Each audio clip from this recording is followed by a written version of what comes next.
Hello everyone, welcome back for a preview to Surrey's 2019 Vitality Blast campaign. I'm David Garrido. We are here once again at the Fenton Arms. I'm sure for many of you it's a staple for your evening at the home of T20 cricket before or indeed after. We'll be discussing the Kia Super League, the Surrey Stars' attempts to defend their title successfully very soon.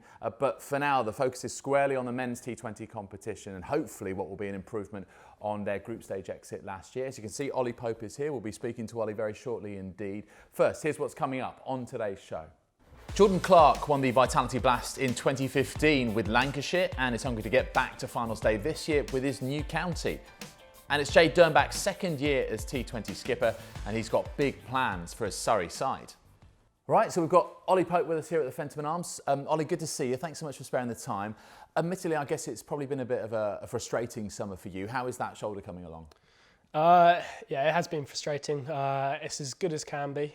It's been a long, I think 2 or 3 months now, but I've been sort of rehabbing it every day, and I feel like I'm pretty close to getting back playing now. And it's nice to be back in the nets. It's good to hear. I guess the upside though is that you probably managed to watch a bit more of the Cricket World Cup.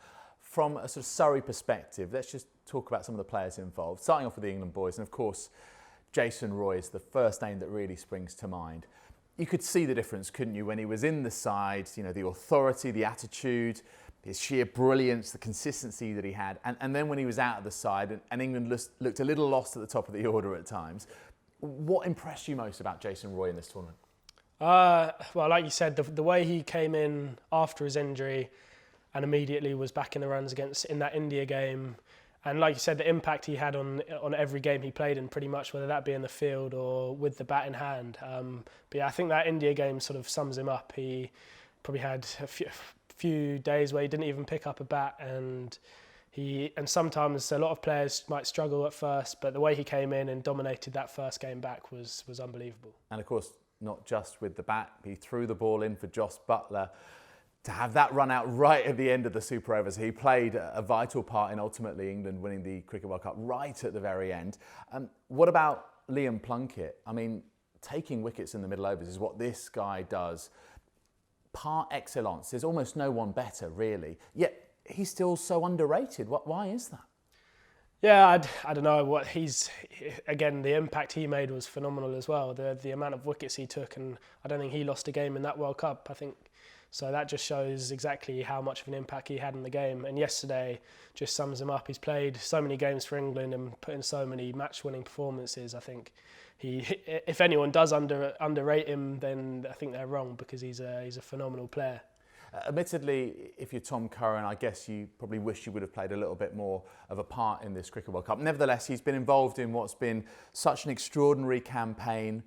A World Cup winning squad. This will stay with him forever. What do you think he will have gained from this experience? Oh, a massive amount. Although he didn't play, the performances he put in leading up to the World Cup and the games that he won at the death bowl, bowling at the death or batting at the end, he's well and truly part of that side that won the World Cup. And I think I've been in the same situation where you don't even play yet you still feel like you've had a massive hand in it. So yeah, he deserves a lot of credit as well. And yeah, he's well and truly part of that team. And you sense this group for England will be together for a long time because they're a young group, and Tom, as you say, is part of that. What about non-England players? And of course, Aaron Finch also springs to mind.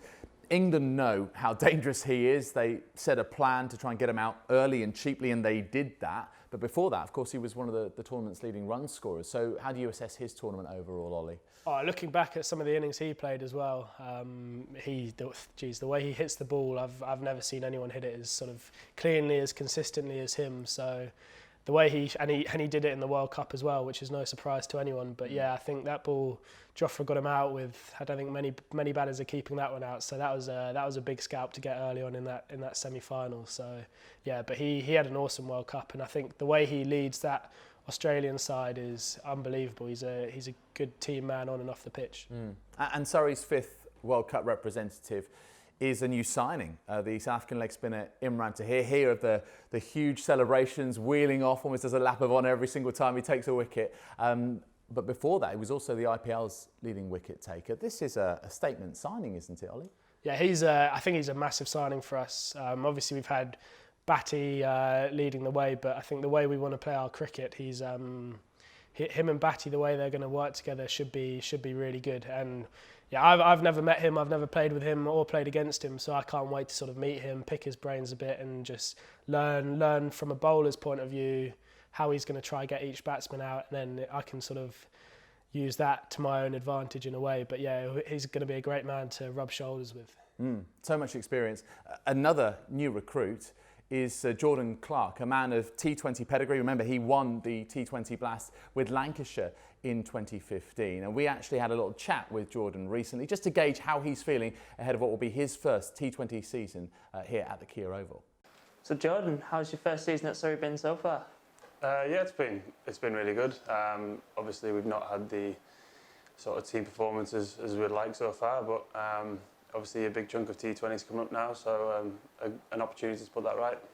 Yeah, you mentioned this big chunk of T20. It's an exciting part of the season. Have the squad said anything to you about what it's like to play at the Kia Oval on T20 night? Yeah, I've had a few snippets. Obviously, there was word that there was 21,000 on average attendance last year, so obviously that comes with it's going to come with a great atmosphere. So obviously exciting to witness that. Yeah, and excited to get out and play. You're one of the few players we've got in our squad now that have actually gone on and won the tournament in the past. What do you think it is that can take a team from performing well in the odd game but slightly inconsistently last year to going all the way hopefully this year? Well, like you said, basically it's just consistency. You know, if a lot of the players can string you know, great performances together, obviously it helps towards a winning team. And I think if you have a team that is able to adapt really quick, obviously when I played up north, the wickets could vary from ground to ground. So as a team, if you can adapt really well to the conditions, and yeah, hopefully come out on top, win a few games, and you know, put us in good stead to qualify. So you bowl quick, you hit the ball a long way. Try to. You're almost built as a perfect T20 player, but how do you see your role in this side over the next few weeks? I mean, if selected, I'll obviously have a chat to Jade, captain, see where he, you know, sort of sees me fitting into the team. Obviously, it's something I enjoy and I think comes quite natural, trying to, you know, swing as hard as I can, hit the ball a fair distance. And yeah, like you said, try and bowl quick with a few variations.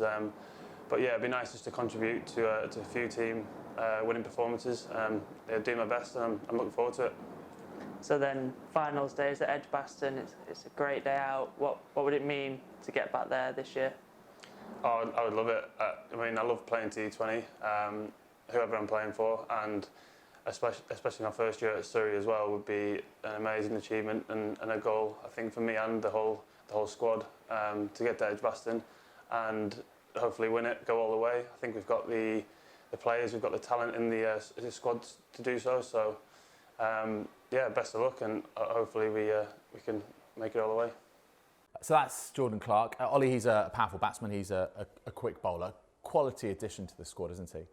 Yeah, I think we're pretty blessed with the all-rounders that we've got at Surrey, with the Currans and Ricky Clark, and now Jordan Clark as well. And how hard he hits the ball, geez, he's gonna. I think he'll show exactly what he can do to the Oval crowd, I'm sure, pretty quickly in the tournament. And the way he fields, the way he bowls as well, is he's a great addition to our side. Admittedly, it's not been a stellar season so far for Surrey County Cricket Club, both in the defence of the Specsavers County Championship Division 1 title and the Royal London One Day Cup. But what do you think the mood is like in the camp? Give us a little feel for that right now. Yeah, like you said, it hasn't been so far the season we hoped for. In the Championship, we've spoken about just sort of putting that behind us, because we know the quality we've got in that side. And we know exactly what we can do. The amount of international experience we've got, and what we did last year was always going to be hard to follow up. But the spirits are definitely high in the side, and we know that we're a good enough side to drag this back and finish in the top half of the table. Fingers crossed. But yeah, it's been a strange season with sort of injuries, and the World Cup's taken away a few players, and IPL at the start of the year. So But as a club, I think we're over the years, we're pretty used to that. We've got to expect these things. We've got to expect us to lose players to England, because that's one of our main targets, is to produce England players. But we've got all the talent in the world in that side. So I think hopefully we can sort of make that impact in the T20 and drag our season back from here. Yeah, I think it's the right way to think about it. What about this T20 then? Because it's the tournament that originally you made your first mark in, really. How important is it for you? Oh, massively. I played in a one-day final and we've won the championship, and T20 is the one that I haven't really... We got to the quarterfinals in my first year. Last year, we just missed out, unfortunately, but I think this year, hopefully, we can really make an impact. And we've got, like you said, with the additions of Jordan Clark and Aaron Finch coming back and Imran Tahir, we've got everything it takes to be successful this year. So fingers crossed we can just do exactly that. Surrey fans have come to know and love the way that you play, a lot of unorthodox shots at times. How do you get so good at the ramps and the sweeps in particular? And have you got anything else up your sleeve for this season? To be honest, my success rate in the games is a lot better than it is in the nets. I couldn't really tell you why, but yeah, I do practice them a lot in the nets, and I think sometimes it's just the game situation helps me play those shots, and just knowing exactly what the bowler's going to do. In my mind, I'm not always right, but then having a way of then adapting and trying to pull off these funky shots. But yeah, no, that was a nice way to sort of make an impact in first team cricket for, I think it was it two years ago now. But yeah, hopefully I can sort of develop on that and put in some game-winning performances when I'm back fit. It's such a different style, isn't it, to Finch and Roy at the top of the order. Their game based a lot around power. It's not to say there isn't any craft to it, there absolutely is, but how important is that sort of balance of different styles of batters up and down the order? Because I suppose for an opposition bowling attack, it keeps them on their toes, it keeps them guessing. Yeah, exactly. And it sort of the dynamics of each pitch, I think it makes it pretty hard if we've got all these different kind of players. So yeah, I play a slightly different way to those guys, but yeah, I think you look at them and they just whack them out the park, even if off the toe of their bat. So hopefully I can keep getting better at that. But yeah, while at the moment I've got the shots to sort of hit it in awkward places and score at a good rate and fairly consistently as well. So hopefully I can keep doing that this year.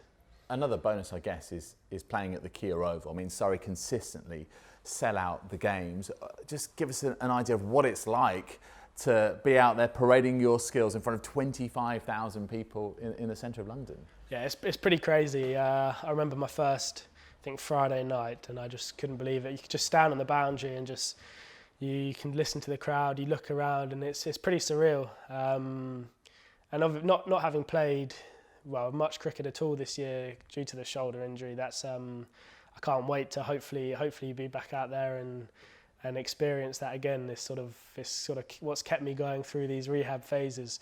And yeah, the crowd are unbelievable. The way they get behind us and the noise they make is awesome. Is there a fair bit of chatter, both humorous and otherwise, towards you? Do you get a sense of that interaction with the crowd? Oh yeah, for sure. You get, especially as a youngster, some of the crowd, they warm to you. And luckily we're the home side, so they don't give us too much stick in the field. But yeah, if you do make a misfield or drop a catch, you do know about it as well. They do let you know. But yeah, it's there. We try and interact with them as much as we can. But when there's 10,000 behind you on one half of the pitch, then yeah, you've got a lot of voices in your head, so it's just trying to sort of focus on the game sometimes as well. Yeah, so many moving parts to all of this, the players, the coaching staff, the fans. I suppose the one man to bring it all together on the field of play is the T20 captain, Jane Durback. Let's just hear from him ahead of what will be his second season leading the side. Jade, it's been a frustrating season for you personally so far. How keen are you to be getting back out there? Yeah, certainly so. It's never nice being injured, unfortunately, when you're seeing the lads out there, and especially when probably could have done with a few more extra resources so far this season. But for me, it's just a case of keeping my head down, working hard, and working to get myself back out there to help the team as soon as possible. So this is going to be your second season as T20 captain. What have you learned from the 2018 campaign? I learned certainly that we need to get off to a better start. We were certainly behind the 8 ball leading into the back end of the competition, where we put ourselves under a lot of pressure to try and get results and hope other things went our way. So certainly this year we'd be looking to start on the front foot, give ourselves the best possible chance of getting qualification early on. I think we've now covered all the bases we need to, in the sense of we've recruited really well this winter. Got 2 fantastic overseas signings. Obviously great to welcome Aaron Finch back, and now to have the skills and expertise of Imran Tahir to come in and to help us is going to be certainly of great benefit to me as a captain, but certainly for the rest of the guys as well, to continue to learn from and develop their T20 games. That's something you mentioned there, Imran Tahir's arrival. What does he bring that's having a slightly different spinner in the side? How is that a different aspect to the team this year? I think just in general, he's been a proven international campaigner now for a number of years. He certainly finds himself playing in all the different competitions around the world and being very successful at it. The thing he brings is obviously the ability to turn the ball away from the bat. We've obviously got Gaz Bats, it's been wonderful for us over the years, but to have a second spinner, someone who turns the ball away from the bat, a bit of mystery spin, he has the ability to bowl in the power plays, which as soon as you've got a spinner who gives you that option, it creates a lot of opportunities for us later in the back end of the innings, where the skills like myself and Tom Curran and so forth can come into it. So to have him to give us the extra flexibility, and equally it enables us to get round the park a bit quicker, having a second spinner. And sometimes when we've played a lot of seamers, the time constraints are very tough, and having now, like I say, a second spin option is going to certainly make that job a bit easier. So as a club, we haven't made it to finals day since 2014. Can you put your finger on why that might be the case? I think it's just we've left ourselves with a bit too much to do later on in the campaigns. I think the South Group is notoriously tough. There's a lot of good sides in there, and it's important that you get off to a good start. The kind of framework is there in the sense that I think is it eight wins or so to make sure that you're guaranteed qualifications. So the numbers are there in front of us. We need to go out there and put the performances in. Probably not leave too much too late. I think that's what we've probably been guilty of. Left a few results out there when we should have got over the line. I think we've learnt a lot more as a side in general. I think we're a more well-rounded side, certainly this year, than we have been in years gone by. So I'd say this is our best possible chance since 2014. One thing you certainly do have to your advantage is the Keir Oval and its atmosphere. How is that beneficial to you as a side? Well, you can't help but as a player to get up for it when you've got 20-odd thousand people here at the Keir Oval screaming, shouting, getting really involved. There's no atmosphere like it around the country. This is the best there is. We do it the best, have done for a number of years. This is as close to international cricket as you'll get. So for us as county players, to be able to step out here week in, week out, and to have that kind of support and to really test ourselves in front of such big crowds is something pretty special. So we're certainly lucky, but it's now time for us as a playing group to put some wins on the board and to take ourselves to finals day, and not just go to finals day, but to go out there and win it. So finally, really, for any fan looking to come to the Keir Oval for this competition this year, what can you promise them as a captain that you'll ensure your side have got covered? Well, one thing you're guaranteed is a lot of 4s and 6s from our explosive batting lineup. They never let us down. It's a great atmosphere here, party-like atmosphere. And I don't think there's anything better to do if you find yourself on a Thursday, Friday night in London to come down here, support the lads, see some fireworks and enjoy a bit of cricket. Ollie, just give us a little insight into what goes on in the dressing room just before you're about to start a match. You've got Jade there, you've got Michael Di Venuto, head coach, you've got the other coaches. What are they doing? What are they saying to you to make sure that everyone is in the right frame of mind? I think there's only so much you can say just before the game. We have a big team huddle just before, an hour before we play, and then normally in this situation, when you've got 27,000, you don't need to. It's not like you need to pick anyone up. Everyone's ready. Everyone's buzzing to get going. So yeah, sometimes it's just sort of you just give each other a handshake, a quick hug before you go out, and just let you're sort of everyone's behind each other and you're doing it together as a team. And then we have a quick huddle as we get out on the pitch, and yeah, we're always just saying put on a show for the crowd and just do it with as much energy as we can, and like I said, put on a show for them and make it as entertaining as we can, and hopefully get the win. Is it a special relationship? You've alluded to that already. There've been some special nights at the Keir Oval last year as well, even though it was a group stage exit. But why was that? What do you put that down to? The group stage, it's tough to say. Like I said, we've got all the talent in the world, but last year we started the tournament fairly slowly. I think we lost our first 2 games, and when that happens, you know you're always in an uphill battle. And then, unfortunately, we left it down to the last game of the year, and we had to rely on a result going our way. We had to win our game and rely on a result going our way, and we won our game, did our bit, and then the other result didn't go our way, unfortunately. And no fault but anyone but ourselves. But hopefully this year we can put that right. But we started slowly. As a side, a lot of the time, over the years in the One Day Cup, we've played our best cricket when we've been under the most pressure, and that's pretty much what we did to the back end of it. But yeah, we need to just play like that from the start this year. Yeah. So a good start is absolutely imperative. If there's one other thing that Surrey need to really master, needs to do very, very well to ensure a successful campaign, what would that be?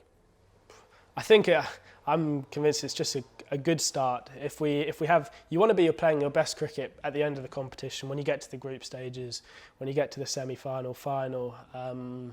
So it's peaking at the right time. But I think those first 2 games, like I said, last year we lost them last year, and if we can win 1 or 2 of them, then hopefully we can be off and running, and we can just take that momentum into the games after. So yeah, and then we don't have to put ourselves under that pressure in the last 3 games of the competition where we have to win all 3. Yeah. Yeah. Okay. You mentioned semi-finals and final. You're only 21, so still hopefully a long, successful career ahead for you, Ollie. But what would it mean to reach a finals day this year with Surrey? Massively. I think since I've sort of been around, we haven't made the finals day. I think maybe 2 years before. I remember watching it on TV as a Surrey fan and just being gutted when they didn't get over the line. So as a Surrey fan and as a Surrey player, it would be massive for us. Like I said, we've unfortunately missed out on a few Lords finals in the One Day Cup, but we've been there. We've enjoyed the day. We've won the championship last year. I think T20 is the one I think all of us would love to tick off, and I think everyone believes that we're very much capable of that as well. Fantastic. Ollie, it's been such a pleasure speaking to you. Thank you again for sparing the time. Don't forget, first home match of the Vitality Blast campaign, Tuesday 23rd of July. It's an early London derby with Middlesex coming to the Kia Oval. Tickets available right now, and in fact, tickets for all home matches start at £1 for under 16. So that includes in the incredibly popular Xbox family stand. Don't forget, we'll be back here very soon at the Fenton Arms to discuss the Kia Super League and the Surrey Stars hoping to successfully defend their title. But for now, thank you very much indeed for watching.